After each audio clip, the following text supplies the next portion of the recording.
Selanjutnya kita akan mempelajari pasal 25 Kitab Kejadian. Kita akan mempelajarinya secara singkat yaitu Abraham, setelah istrinya Sarah meninggal. Ia menikah lagi dengan seorang perempuan. Perempuan itu bernama Keturah. Keturah melahirkan 6 putra bagi Abraham. Keenam putra ini mungkin saudara-saudari belum pernah mendengar nama mereka. Keenam putra ini, Selagi Abraham masih hidup, Abraham mengusir keenam putranya itu. Seperti yang ia lakukan bertahun-tahun sebelumnya, ketika ia mengusir putranya Ismail. Mengapa Abraham mengusir putra-putranya? Karena alasan ini. Abraham tahu bahwa tanah Kanaan yang akan diberikan Tuhan adalah untuk Ishak, bukan untuk putra-putra lainnya. Maka Abraham memberikan sebagian harta kepada putra-putra lainnya, lalu mengusir mereka. Setelah itu, Abraham wafat pada usia 175 tahun. dan dikabarkan di Gua Makpelah, Gua itu, tempat Abraham dan Ishak dikabarkan. kemudian juga tempat penguburan Ishak. Dan Lee, Pada akhirnya, Ishak dan Ribka juga dikuburkan di sana. Kemudian pada akhirnya, Yakub dan Lee juga dikabarkan di sana. inilah 3 generasi. 3 generasi yang terdiri dari 3 pria. Dan 3 wanita yang dikabarkan di sana. Hal ini tampaknya menunjukkan bahwa iman Abraham, Ishak, dan Yakub ditandai dengan penguburan mereka di Gua Mahpela, seolah ingin menyampaikan kepada dunia bahwa ketiga bapak leluhur ini, bersama istri-istri mereka, Sarah, Ribka, dan Lee, iman mereka seolah berkata kepada dunia bahwa mereka percaya pada janji Allah dan memiliki iman bahwa suatu hari nanti mereka pasti akan menerima tanah Kanaan. Itulah sebabnya mereka dikuburkan di sana. Selanjutnya, mengenai keturunan Ismail. Menurut janji awal Allah kepada Ismail, ia menjadi bapa dari 12 raja suku. Mirip seperti yang kita kenal sekarang. Yakub yang menjadi bapa dari 12 suku Israel. Inilah Ismail. Bangsa apa yang ia dirikan? Di zaman kuno, bangsa itu disebut Midian. Orang Ismail juga disebut orang Midian.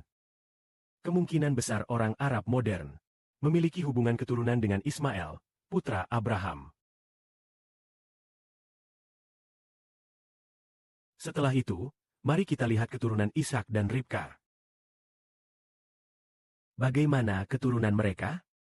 Baru saja kita membahas putra-putra lain Abraham, Sekarang mari kita lihat cucu Abraham, yaitu keturunan Ishak, putra Abraham. Bagaimana keturunannya? Keturunannya dicatat di atas, yaitu ketika Ishak menikahi Ribka pada usia 40 tahun. Namun Ribka tidak kunjung hamil. Sama seperti ibu mertuanya Sarah yang juga tidak bisa hamil. Namun ibu mertuanya hamil pada usia 90 tahun. Sedangkan usia Ribka saat hamil tidak dicatat. tetapi suaminya, Ishak berusia 60 tahun saat Ribka hamil.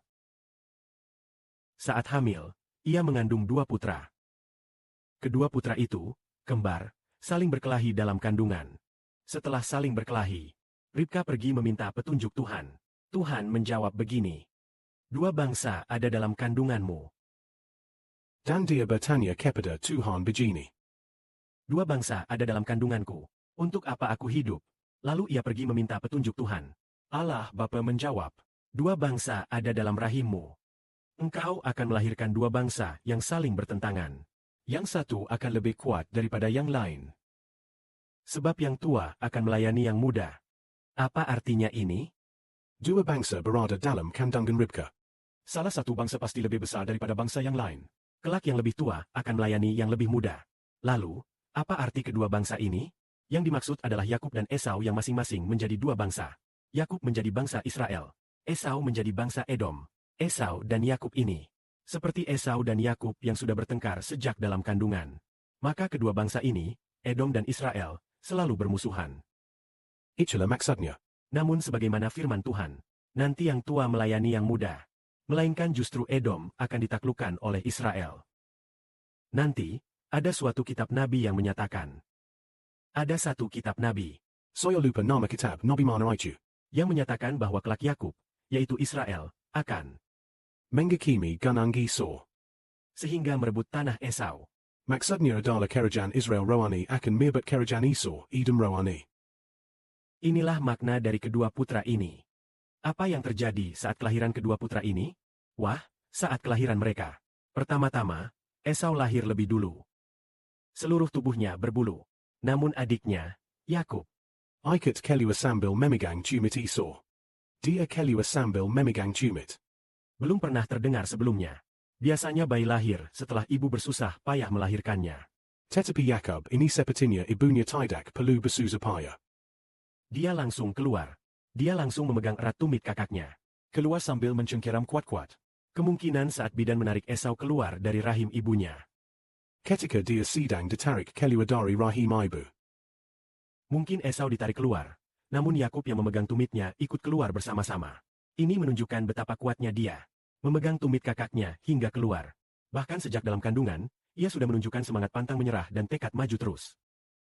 Hormat dan kemuliaan bagi Bapa Surgawi.